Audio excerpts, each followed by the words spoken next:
dito? Saan ba tungo?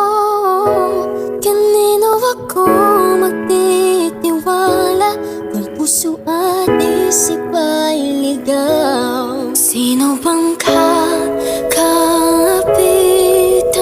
Sabihin ang iyong pangalan. Narito, buksan ang puso ko.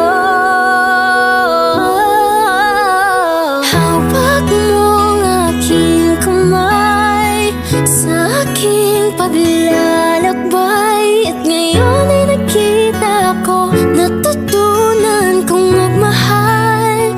At kahit na muli